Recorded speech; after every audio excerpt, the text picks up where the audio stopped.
Bonjour, nous allons aujourd'hui nous entretenir sur un autre thème à propos d'un cours à miracle.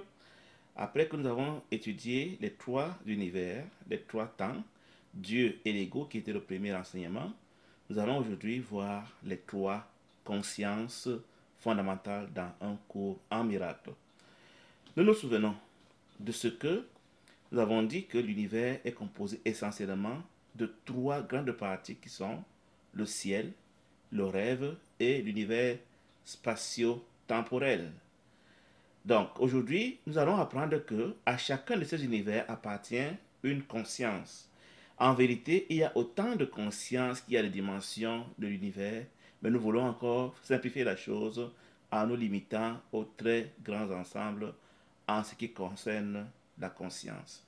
Commençons par définir le concept de la conscience. Seulement, il a plusieurs compréhensions. Nous allons quand même définir la conscience comme étant le fait d'être conscient de notre individualité, c'est-à-dire conscient de la matérialité de notre corps et de son environnement. Donc, quand nous sommes conscients, c'est que nous sommes conscients d'être un individu qui est distinct de vous, de l'autre, de son père, de sa mère, et ainsi de suite. Donc, l'enfant devient conscient, par exemple, quand il est conscient de ce qu'il n'est pas sa mère, il n'est pas son père, il est une individualité à part. On pourrait distinguer cette conscience matérielle de la conscience de la pensée où l'enfant a eu la compréhension de ce qu'il est réellement une conscience, donc il est une existence séparée. Donc c'est le moment où l'enfant commence à regarder dans le miroir, qui commence à se reconnaître dans le miroir, commence à voir ce qui est à lui et ce qui n'est pas à lui en général. D'une manière très simple, je veux proposer que être conscient, c'est le fait de penser. Et être conscient de soi, c'est réaliser que l'on est un être pensant et penser à ses propres pensées, pouvoir écouter ses propres pensées, ça fait qu'on est conscient de soi, alors qu'on est conscient simplement quand on a osé penser. Donc, je prends l'exemple des bébés tantôt. Les bébés humains, par exemple, sont conscients quand ils savent reconnaître leur maman qui n'est pas eux, ils perçoivent leur entourage, ils perçoivent des personnes qui ne sont pas de même corps qu'eux, ils sont donc devenus conscients aux choses qui les entourent. Mais ils n'ont pas encore la conscience d'eux-mêmes tant qu'ils sont encore tout petits. Quand ils se développent, les bébés humains, ils acquièrent un sentiment d'identité, ils apprennent à se reconnaître eux-mêmes dans un miroir et à distinguer leur propre point de vue de celui des autres. C'est alors que l'enfant se dit non, oui. Vous savez, un nom très déterminant pour dire j'ai mon avis à donner et il commence à se reconnaître dans le miroir, alors il devient conscient de soi. Donc il y a le fait d'être conscient instinctivement quand le bébé c'est que là c'est maman et moi c'est moi. Et la conscience de soi, c'est quand le bébé est déjà conscient de ses pensées et qu'il est conscient de son visage et qu'il est conscient de lui-même et il est conscient de ce qu'il est un être pensant. Dans le cours, pour définir la conscience, nous allons d'abord nous souvenir de ce qu'un cours à miracle a pour postulat principal, un des postulats principaux, c'est qu'il n'y a pas de corps et il n'y a pas de monde. Donc la conscience ne saurait être en fonction du corps, selon la définition du cours. Mieux, le cours définit l'être comme étant une idée et dit que tout ce qui est réel est une idée, dont la conscience ne sera limitée qu'au concept de l'idée. Une idée a une conscience et l'être est une idée et l'idée est ce qui est réel. Donc tous sont des consciences parce que tous sont des idées. Donc dès que nous sommes un être réel, et pourquoi pas irréel parce qu'on croit qu'on est l'ego, et on a un système de pensée, le cours appelle ça la conscience. Donc, système de pensée ou conscience dans le cours, c'est presque la même chose. La conscience ne sera pas la conscience de l'individualité, mais la conscience de ce que j'ai mon propre système de pensée. C'est ça qui fait la conscience dans un cours en miracle. Ainsi, la conscience est la manière de penser d'un être. Un être conscient est un être qui pense. Au ciel, il n'y a que Dieu qui pense pour tous les êtres au nom de la conscience de l'unité parfaite. C'est pour cela que nous ne pensons pas au ciel et que nous ne sommes pas conscients de notre individualité au ciel parce que nous n'avons pas un système de pensée propre à nous. Nous partageons le même système de pensée que toutes les créations, tous les êtres du ciel. Donc, il n'y a pas de conscience individuelle au ciel. Il n'y a pas de pensée individuelle au ciel. Dieu pense pour tous parce qu'il y a une seule conscience qui est celle de Dieu et donc tous sont Dieu. Puisque tous pensent en Dieu et que tous partagent la conscience de Dieu, tous sont donc Dieu au ciel. Donc au ciel, seul Dieu est conscient et il n'est pas conscient pour lui, il est conscient pour tous à la fois. Il n'y a pas de conscience de l'individualité au ciel. En revanche, dans le rêve, chacun de nous est conscient de ses propres pensées. Chacun de nous est conscient de son individualité. Donc la conscience dans le rêve est faite de plusieurs individus qui ont chacun son système de pensée. Les trois consciences qu'on peut trouver dans le rêve, étant donné que nous avons différentes consciences dans le rêve, contrairement au ciel où tout le monde a la même conscience que Dieu et qui est la conscience de l'unité parfaite, dans le rêve, on peut distinguer trois grandes consciences, à savoir la conscience de l'unité parfaite, le non-dualisme et la dualité. Dans l'unité parfaite, on va l'appeler la conscience du non-dualisme pur. Le non-dualisme pur, la non-dualité et la dualité.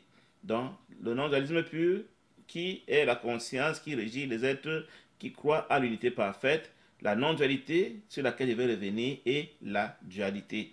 En passant, je voudrais préciser qu'il y a deux formes de non-dualité puisque nous savons que le rêve secret est fait de deux parties, un esprit juste et un esprit faux.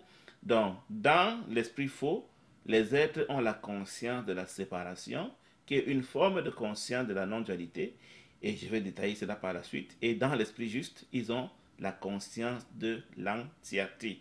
Et dans l'univers spatio-temporel, nous avons la conscience de la dualité. Commençons donc par la conscience de la non-dualité pure, ou alors la conscience qui régit l'unité parfaite au ciel.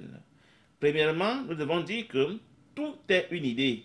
Pour ceux qui adhèrent au non-dualisme pur, à la conscience de l'unité parfaite, tout est une idée. Seul le un est réel. Les êtres qui adhèrent à la conscience de l'unité parfaite sont portés à toujours amener tout à un. Quand ils voient plusieurs, leur esprit compresse, résume cela en un seul. Donc même quand c'est plusieurs apparemment, ils voient un seul. Par exemple, un être qui est régi par la conscience de l'unité parfaite, donc qui adhère à la non-dualité pure, considère que tout ce qui est de l'ego est la même chose et tout ce qui est de Dieu est la même chose. C'est pour cela qu'un tel être ne va pas distinguer mon corps du corps d'un chien ou du corps d'un tigre, même pas d'un arbre ou bien d'une roche, parce que pour lui, tout ça vient de l'ego au nom de la conscience de l'unité parfaite ou du système de pensée du non-dualisme pur. Pour lui, il y a une seule chose dans l'univers du rêve et une seule chose au ciel. La seule chose au ciel, c'est le pur esprit. La seule chose dans le rêve, c'est l'ego. Et tout ce qui est dans le rêve émane de l'ego. Point final. Donc, ne lui demandez pas à celui qui a la conscience d'un non-dualisme pur de distinguer les corps, les arbres, les animaux, je ne sais pas moi, les maisons. Pour lui, c'est blanc, bonnet, bonnet blanc. Tout ça, c'est l'illusion. Ça n'existe pas. Donc, c'est des projections de l'ego. Donc, le un est donc en pensée, ce n'est pas en nombre, ce n'est pas en forme, ce n'est pas en symbole. Quand on dit vous êtes un, soyez un, il ne s'agit pas, pour celui qui adhère à la conscience de l'unité parfaite ou au non-dualisme pur, il ne s'agit pas d'avoir un seul corps ou une seule chose, mais il s'agit d'avoir une seule source et, globalement, le même système de pensée. Donc, ceux qui pensent ainsi ont le système de pensée du non-dualisme pur et ils adhèrent à la conscience de l'unité parfaite. L'idée est une particule pour eux et il y a une seule idée qui est le pur esprit. Puisqu'ils sont portés à tout ramener à un, ils ne reconnaissent que deux idées. Une idée réelle qui est le pur esprit et tout ce qui est pur esprit est réel et tout ce qui est pur esprit est le même et égal. Et une idée rêvée qui est l'ego et tout ce qui est ego n'existe même pas. Donc pour ceux qui adhèrent au non-dualisme pur, l'idée vraie est le pur esprit, une idée fausse est l'ego, une idée imaginaire, une idée qui n'existe pas, une idée qui ne fait rien, une idée qui n'a jamais été, une idée qui est seulement conceptuelle pour formaliser le principe du rêve. Donc, le cours appelle ceux qui adhèrent au non-dualisme pur, donc à la conscience de l'unité parfaite, il dit d'eux qu'ils adhèrent à l'idée vraie. Et cette idée vraie est Dieu. Donc, tout ce qui est pur esprit est Dieu. Tous ceux qui croient qu'ils sont pur esprit sont Dieu. Et ils sont égaux, ils ont les mêmes attributs. Personne ne dépasse l'autre. Personne ne connaît plus que l'autre. Personne ne sait rien faire que l'autre ne peut pas faire.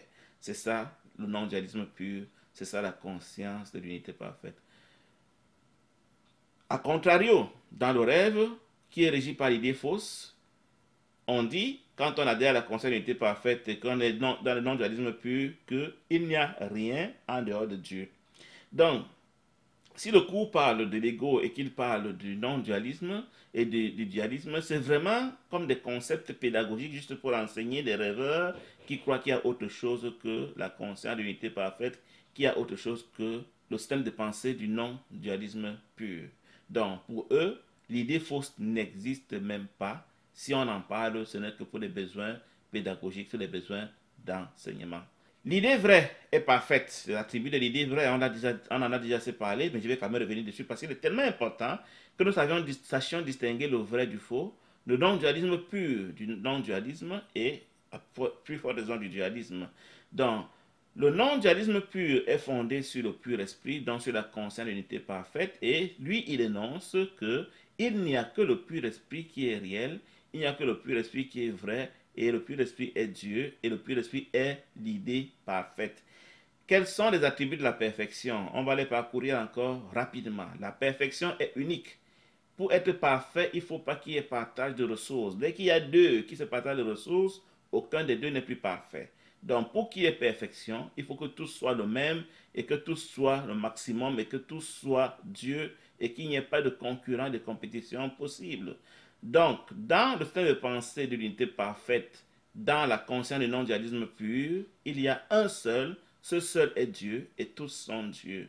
Ce qui fait que si ce seul qui est a un fils, a une création, forcément, il doit inclure cette création dans ses attributs, accepter que cette création ait les mêmes attributs que lui. C'est pour cela que la conscience du non-dualisme pur ou le système de pensée de l'unité parfaite inclut tout le monde au rang de Dieu. Il n'y a personne qui soit inférieur à Dieu pour se partager les ressources et discuter les ressources avec Dieu. Donc, quand on adhère à la conscience du non-dualisme pur, donc quand on adhère au système de pensée de l'unité parfaite, on ne croit qu'au maximum. S'il n'y avait pas maximum, alors il y aurait compétition. Il y aurait quelqu'un qui a moins et personne ne le maximum. Donc, dans le système de pensée de l'unité parfaite ou la conscience du non-dualisme pur, tout le monde a le maximal, donc personne, il n'y a pas d'opposé, il n'y a pas de compétition possible, étant donné que chacun a le maximum et personne n'a rien à envier à quiconque.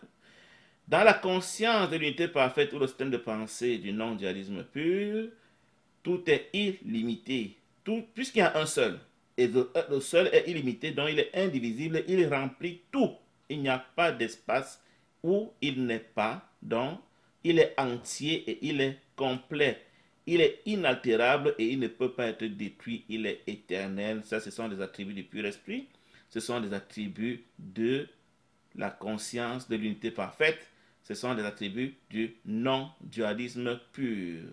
Donc, ça, c'est le non-dualisme pur qui est le premier système de pensée que je voudrais partager avec nous. Quelles sont les croyances fondamentales de ceux qui adhèrent au système de pensée de l'unité parfaite, donc qui ont la conscience du non-dualisme pur? Premièrement, ils croient que tous ont les attributs du pur esprit. Donc, tous sont Dieu.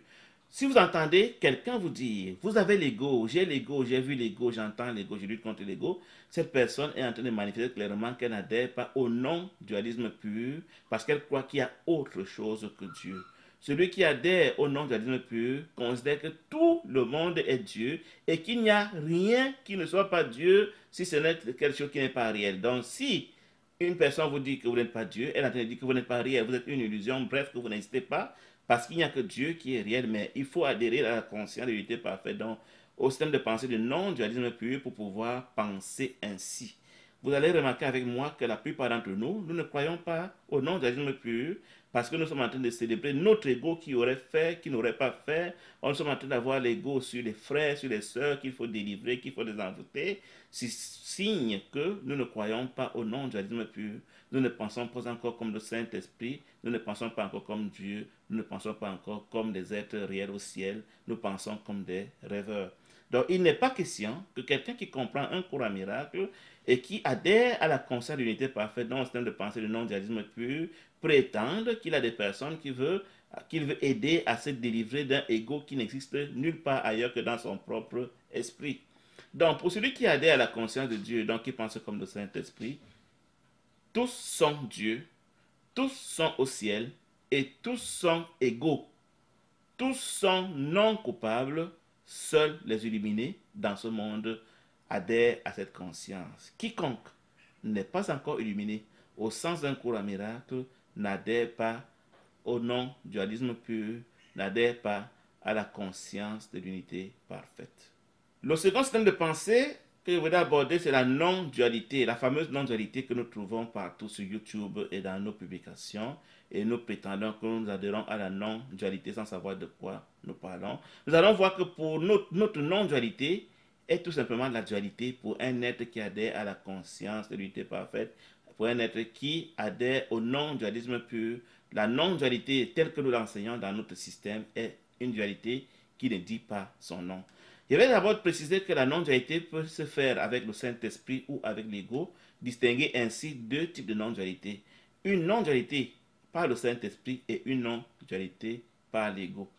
La non-dualité est globalement la croyance en l'unité avec Dieu, c'est-à-dire nous considérons qu'il y a Dieu quelque part et que nous ne sommes pas potentiellement réels et nous voulons aller à Dieu pour nous unir à lui, ou alors nous voulons disparaître pour que Dieu soit et que l'on ne soit plus. Il y aura une petite nuance entre la non-dualité et la dualité que je vais préciser plus tard.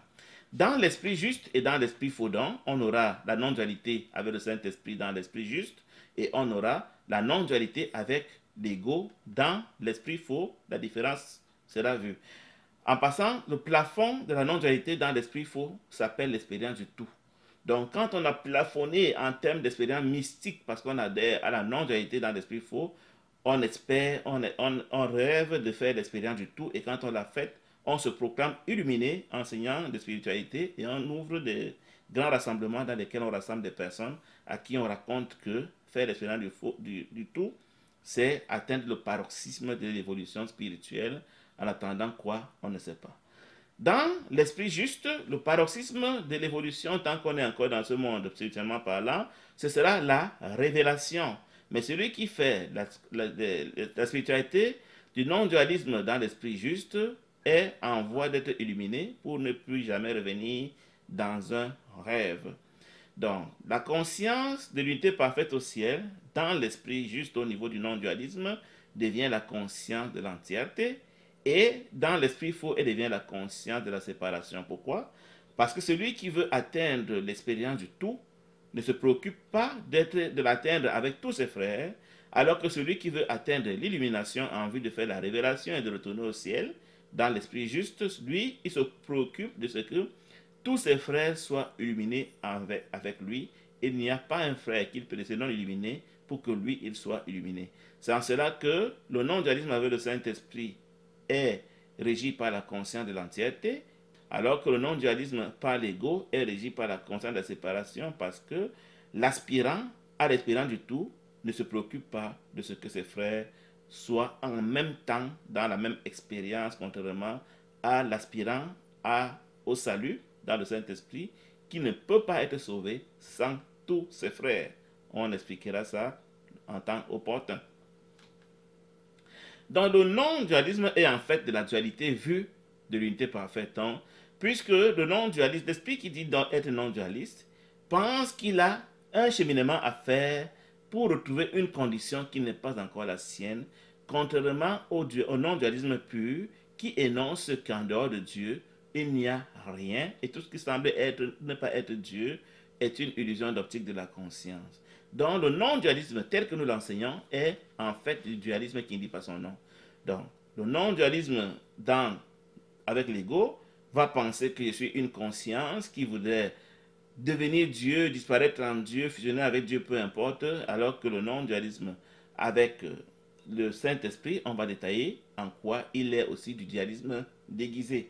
Dans tous les cas, un esprit qui adhère à la conscience de la dualité, a encore ce que le cours appelle de la culpabilité inconsciente.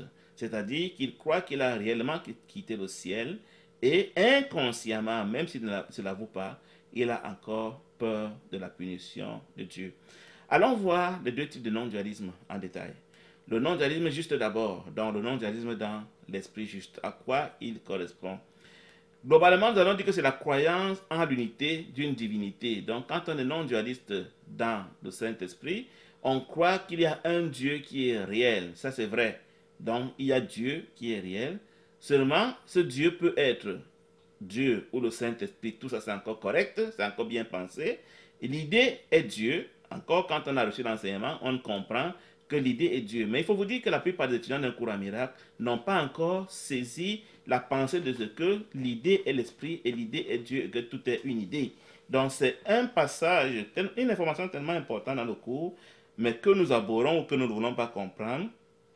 Donc quand nous parlons de l'esprit dans un cours à miracle, c'est souvent en toile de fond de notre pensée, une forme, un symbole, une ombre, une apparition, mais difficilement nous imaginons l'idée comme étant Dieu et comme étant l'esprit. Qu'à cela ne tienne, celui qui aspire à la conscience du non-dualisme dans l'esprit juste apprendra que l'idée est Dieu et que l'idée vraie est le pur esprit.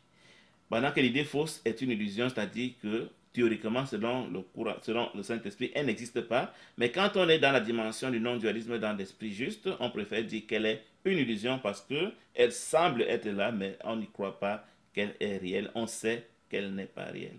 Grosso modo, même ceux qui adhèrent au non-dualisme avec le Saint-Esprit, la plupart des enseignants et des étudiants d'un cours à miracle, ont encore de la culpabilité inconsciente. Sinon, on ne serait plus ici. Quiconque semble être ici est ici parce qu'il a encore de la culpabilité inconsciente. Cela signifie que même s'il dit que le corps est une illusion, inconsciemment, il croit encore quelque part qu'il est un corps qui vit dans un monde réel, même si la théorie et les enseignements et le cours disent ce qu'ils disent. Dans son expérience, celui qui est dans le non-dualisme avec le Saint-Esprit, dans l'esprit juste, croit encore inconsciemment qu'il est un corps réel qui vit dans un monde réel, de manière expérimentale, de manière démontrée par son vécu. Comment je le sais? En toile de fond de sa pensée, celui qui fait le non-dualisme dans le Saint-Esprit, dans l'esprit juste, croit inconsciemment que Dieu est une entité. Qui dit entité dit quelque chose de limité. Certains pensent même que Dieu est une forme, un papa, puisqu'on le dit le Père dans le cours à miracle, sans l'avouer, sans le dire, mais à écouter, à s'écouter avec attention, on se rend compte que mais, dans ma pensée, quelque part, Dieu est limité à une forme, à un symbole, à un corps comme je suis. Donc on ramène Dieu inconsciemment à ce que nous sommes. On ne s'imagine pas vraiment Dieu illimité, on l'imagine limité, forme, et du coup c'est pour ça que ces personnes pensent sans se l'avouer, sans en être conscient. Donc, pour cette personne qui n'est pas encore assez enseignée, Dieu est une entité et l'ego aussi est une entité. Donc, l'ego n'est pas une simple idée comme le pur esprit est une simple idée. L'ego est une entité qui peut être maléfique et dangereuse et qu'il faut chasser, qu'il faut guérir, qu'il faut délivrer, alors que l'ego est tout simplement une idée qu'il faut désapprendre. C'est vrai que le courant miracle dit que toute idée fausse produit une forme quelque part. Et c'est normal que l'ego étant une idée fausse produise la forme qu'on appelle Satan, mais ce n'est pas la forme qui est produite par l'ego qu'on devrait guérir, qu'on devrait défaire, c'est plutôt l'idée qui est la source de cette forme qu'il faut guérir et défaire une forme, une idée, ça se fait par le Saint-Esprit et non pas par des retraites payantes et non pas par des incantations et c'est pas moi quoi. Seul le Saint-Esprit peut défaire une idée fausse. L'adhérent au non-dualisme avec le Saint-Esprit pense qu'il doit devenir un avec Dieu. Il va dire être un avec Dieu. Il va dire aller à Dieu, cohabiter avec Dieu, retourner au ciel, pensant vraiment qu'il y aura au ciel lui à côté de Dieu, lui habitant avec Dieu, lui et Dieu. C'est le signe qui montre qu'on adhère au non-dualisme avec le Saint-Esprit, certes, mais qu'on est encore en toile de fond dualiste. Parce qu'en fait, au ciel, il n'y a pas deux êtres. Il n'y a que Dieu et Dieu seul qui est le pur esprit. Donc si on pense qu'on sera avec Dieu, qu'on va devenir un avec Dieu, qu'on va cohabiter avec Dieu, c'est encore quelque part une pensée de dualité qui ne dit pas son nom. Il n'y a que Dieu et Dieu seul et il n'y aura jamais deux au ciel, ce n'est que Dieu. Donc c'est ça le non-dualisme pur et ça la vérité. C'est pour cela que celui qui adhère au non-dualisme avec le Saint-Esprit, quand il n'est pas encore assez enseigné, pense quelque part qu'il y a Dieu et lui dans le rêve et même au ciel, qu'il risque d'en être de même. Et mieux encore, quand on adhère au non-dualisme avec le Saint-Esprit, on croit à l'impact des œuvres. C'est-à-dire qu'en toi de fond de notre pensée, on a encore peur du péché. On a encore peur de ce qu'on peut faire dans ce monde qui pourrait avoir un impact sur notre salut. On a encore peur de ce que le cours appelle la confusion de niveau. On croit que ce qu'on fait, d'ailleurs, on va dire, être gentil pour anticiper un peu, ce sera sourire, ce sera aider quelqu'un, ce sera rendre service, ce sera appeler, ce sera dire les belles paroles. Et on croit que c'est ça, aimer par exemple. Et on prétend qu'on est étudiant d'un cours en miracle et qu'on adhère au non-dualisme, ou alors tout au moins au non-dualisme pur, alors qu'en fait, on croit encore que les œuvres que le corps fait dans le rêve, dans le monde, ont quelque impact que ce soit sur notre salut, pourtant il n'en est rien. Les étudiants et les enseignants d'un cours à miracle, par exemple, qui adhèrent au non-dualisme par le Saint-Esprit, ont encore parfois, et très souvent, inconsciemment peur de la mort, sans l'avouer. Quand ils vont s'écouter, ils vont se reconnaître et savoir qu'ils ont encore inconsciemment peur de la mort. Par exemple, pour eux, comme je disais tantôt, l'amour sera un amour interactif qui implique deux personnes où il faudra être gentil, il faudra donner, accorder l'attention, appeler, aider, je ne sais pas moi quoi. Et ils appellent ça aimer. C'est la plupart des étudiants d'un cours à miracle qui parlent de l'amour et qui adhèrent à la conscience du non-dualisme par le Saint-Esprit, considèrent l'amour interactif que le cours appelle l'amour particulier. Ils ont du mal à réaliser l'amour dans l'unité parfaite, si bien que c'est un concept qui échappe à la plupart. Donc avec ça, on peut reconnaître que l'étudiant est certes déjà dans la phase du non-dualisme avec le Saint-Esprit, mais qu'il n'est pas encore entré dans la conscience du non-dualisme pur, parce que inconsciemment, il est encore dualiste sans le savoir. Allons voir maintenant le non-dualisme faux, ou le non-dualisme dans l'esprit faux. En général, c'est la croyance en l'unité avec une divinité qui, malheureusement, je dois le dire, est fausse.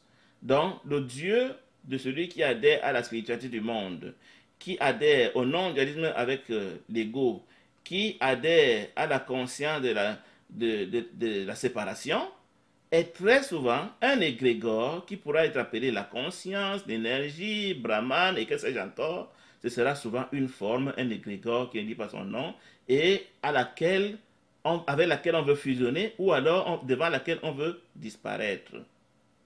Ceux qui adhèrent à la conscience du non-dualisme avec l'ego ne connaissent rien de la culpabilité inconsciente, n'en parlent jamais, ne savent même pas de quoi il s'agit, parce qu'ils ne connaissent rien du pur esprit et ils ne savent pas qu'ils sont séparés de Dieu, ils ne connaissent rien du Dieu dont parle un cours en miracle. Pour eux, Dieu, ce sera une conscience, une énergie, un égrégore, une forme, c'est pas moi quoi, tout sauf le Dieu du cours en miracle qui est une idée, l'idée du pur esprit. Donc, vous n'entendez pas parler de la culpabilité inconsciente dans les spiritualités du monde, si oui, ce sera par mimétisme sans comprendre de quoi on parle. Vous n'entendez pas parler du pur esprit, vous n'entendez pas parler de la perfection, c'est des concepts inexistants. Si oui, ce sera pour en dire n'importe quoi. La perfection est inexistante dans le non-dualisme selon l'ego, donc la spiritualité du monde. La culpabilité inconsciente est inconnue, le pur esprit est inconnu, et la séparation de Dieu est un concept qui n'existe pas. La perfection n'est pas évoquée, ce n'est pour dire du n'importe quoi. En tout cas, elle ne sera pas définie comme le courant miracle l'a définie. Donc, dans leur spiritualité, par exemple, ils vont impliquer le corps, l'exercice physique. Ce sera le yoga, ce sera, je sais pas moi, la respiration active, ce sera plein de choses que le corps fait qui vont aider à avancer dans la spiritualité. Je n'en suis pas un maître, mais je sais que le corps et ce qu'il fait dans les spiritualités du monde est essentiel. Le salut, quand on adhère au non-dualisme avec l'ego, est individuel et discriminant. Donc, chacun, c'est une sorte de course de vitesse, chacun voudrait atteindre l'expérience du tout en son temps, quitte à ce que d'autres suivent après, alors que dans le non-dualisme pur, on ne peut pas être sauvé si on n'a pas sauvé tous ses frères d'abord. Ça fait une nuance fondamentale. D'ailleurs, l'amour dans le non-dualisme avec l'ego, c'est un amour humaniste.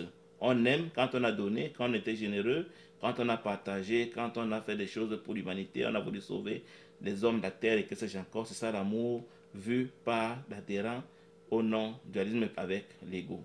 Passons maintenant à la dualité qui est la conscience qui régit l'univers spatio-temporel dans l'univers des corps. La dualité signifie globalement qu'il y a deux, que je crois qu'il y a deux qui sont réels et sont réellement là. Donc, les deux supposent qu'il y a eu division du un, division de l'idée, et c'est ça qui fait les deux. Dieu est un concept discouru dans la dualité.